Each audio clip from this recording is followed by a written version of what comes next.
नमस्कार दोस्तों, कैसे हैं आप सब। स्वागत है आप सभी का आपके अपने YouTube चैनल पर। दोस्तों कहते हैं जब नाग 100 साल की तपस्या पूरी कर लेता है तब उसे ये नागमणि मिलती है।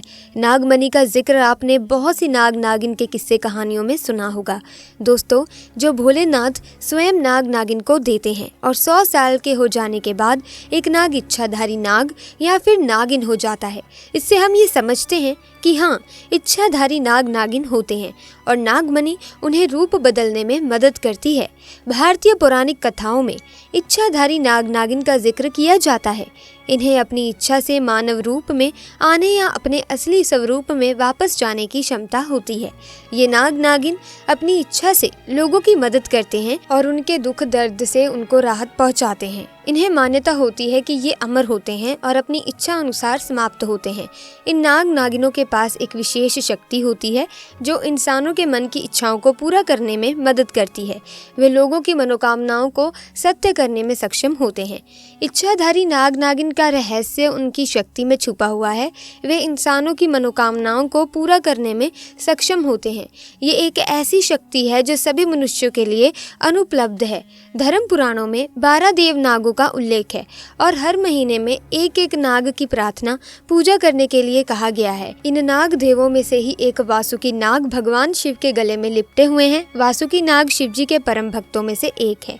शिव का नागों से अटूट संबंध है दोस्तों, इसीलिए शिव भक्ति के पवित्र महीने सावन का एक दिन नागों की पूजा के लिए समर्पित है।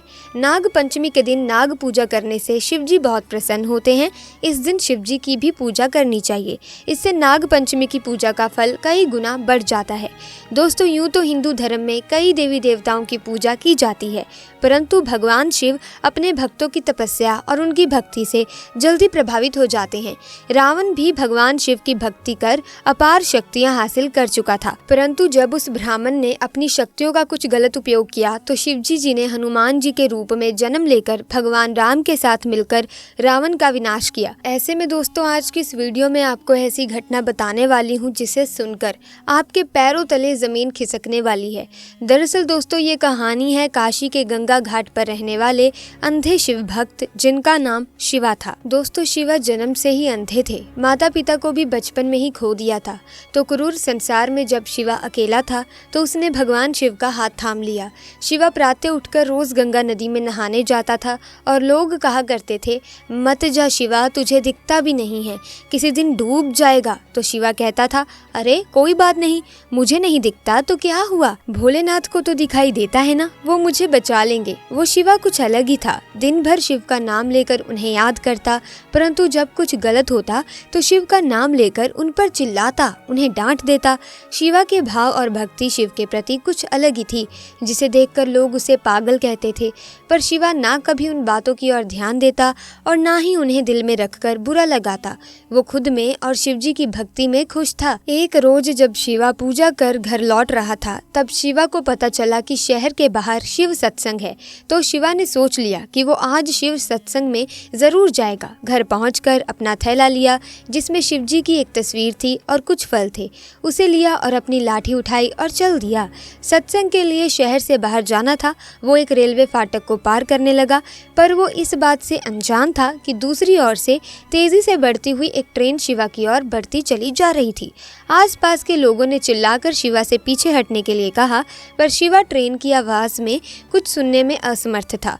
भारी भीड़ में किसी ने कहा, देखो एक सांप उसकी ओर तेजी से दौड़ रहा है। आसपास की भीड़ ने मान लिया कि आज तो शिवा की जान जाकर ही रहेगी। एक तरफ ट्रेन और दूसरी तरफ वो सांप, और फिर लोगों ने कुछ ऐसा देखा जिसे देखकर भी माना नहीं जा सकता। शिवा के दोनों पैरों में सांप रस्सी की तरह लिपट गया और जब शिवा ने आगे कदम बढ़ाया तो वो गिर गया। ट्रेन शिवा के बगल से निकल गई। ट्रेन के निकलते ही सांप भी शिवा के पैरों से अलग हो गया। ये उनके लिए किसी चमत्कार से कम नहीं था। जब लोगों ने शिवा को ये सब बताया तो वो मुस्कुराया और बोला, मेरी रक्षा किसी और ने नहीं, भगवान शिव और उनके भेजे हुए शेषनाग ने की है।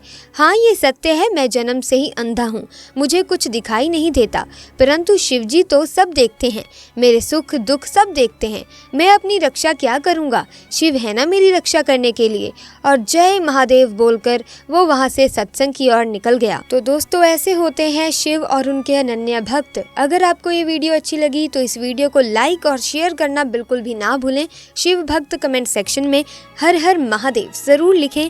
और साथ ही दोस्तों, अगर अभी तक आपने हमारे चैनल को सब्सक्राइब ही नहीं किया तो जल्दी से सब्सक्राइब करके बेल आइकन को प्रेस करें ताकि आने वाली वीडियोस की अपडेट आपको मिलती रहे।